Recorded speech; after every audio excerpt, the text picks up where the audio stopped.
Hi everyone, it's me, Lady Vivian, and today we're on the Vale server where we're building the works of fantasy writers David and Lee Eddings, and we're standing here today actually in the Vale of Aldur. Now, Aldur is the god of Belgarath and Polgara and Garion, and ultimately Dernick, and then also the twins, Beltera, Belkera, Belden, who is sometimes known as Feldagast, and also the former god of Belmacor and Belzadar, and the other one, what's his name?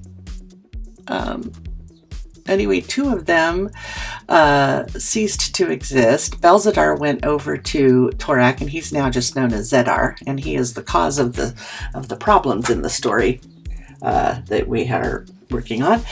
But here in the Vale of Aldur, this is Aldur's area, and he and his disciples live here and work here and study the earth and study the universe and study how things work. And you can see behind me the Tree of Aldur, which is going to be one of the 7 tasks of Aristide, 7 trials of Aristide. Skelly built that, and it is absolutely gorgeous, but we'll check it out when we do the trials.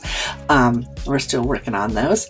But in the Vale of Aldur is this tree that shades virtual acres, and it is a key part of the story. It is the oldest living thing in the world. It was born on the day the earth was made, and it will live until the earth dies.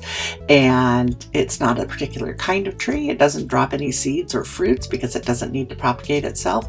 And it is just a favorite place for Polgara because it's full of birds, and she used to spend much of her childhood up in its branches. So it's a really special and wonderful creation, and Skelly did a great job on it. But I have been building a nearby structure, which is over here. This is Belgarath's tower. And so the first time the company comes to the Vale, down the path you can see coming down the mountain above the tree, and it comes down from the mountains of Ulgo. The first time they come down, they camp under the tree, and Belgarath takes Garion to see his tower. So it's described as made of rough stone and short and squat and round, and I was going to make it white, but the rough stone thing said, okay, make it gray, so that's what I did. So let's go take a look at Belgarath's tower and see the kinds of things that Belgarath works on in his spare time. So I wanted to make the doors open with skulk sensors, but it just made the door open and close it, open and close it, open and close it. That was silly. So I went back to the pressure plate that I originally had here.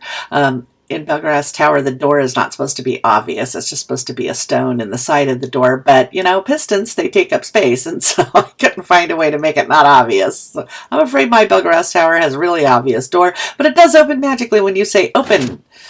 Or even if you don't say open, it'll still open magically if you just walk on the pressure plate.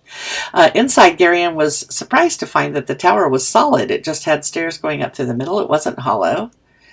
And it went up to a big room at the top where Belgarath does his studying and his living. So he's got his bed over here, and he's just got papers everywhere. He's got the twig with one end that was a toy he made for Polgara as a child because she had a very penetrating voice and he wanted to keep her busy. He's got bubbling experiments here, books on the floor, a little place to cook some food. He's got books to study, papers, more papers, plants, magical objects all over that allow him to contemplate the reason for mountains, the reasons for oceans. He even contemplated why stars fall. And he's studying geometry and geology and chemistry and biology and all the things. A little fire here. Studies how people are put together. He spent millennia studying these things. His cupboards are full of random papers and items, and so I hope that you'll have a chance, if you're on the Vale, to come and explore Belgarath's tower. It's very fun, and it has a lovely view of the Vale out the windows. You can come up here and look out the windows, see the path to Valdor's farm. You can see the tree over here from this window. You can see the entrance to the Azure Bay path there, which I reconfigured so that it would work right. You can, what is this doing? Oh, that's a fireplace, yeah. I was like, why are there stairs? This is a pillager hangout, popular pillager hangout. So if you wanna kill some pillagers, they love to populate this hillside. You just stand here for a few minutes and they'll pop into view. So here's Belgarath's tower.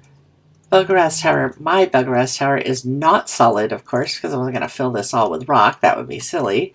So it is hollow in here. And so we might make a puzzle back here or some kind of thing. I don't know. I could put shriekers back here so that it screams at you when you walk in for Halloween or something. We'll see. But right now, it's the illusion of solidness is what's important. So, oh, it looks like it's going to be night any minute now. So here we are, as another lovely sun sets on the Vale, and Belgarath's tower is completed right by the Tree of Aldur. So we do have towers for the other wizards to make, and I'll share those with you as we work on them. But for now, I better get inside so I don't die. Bye. Thanks for watching.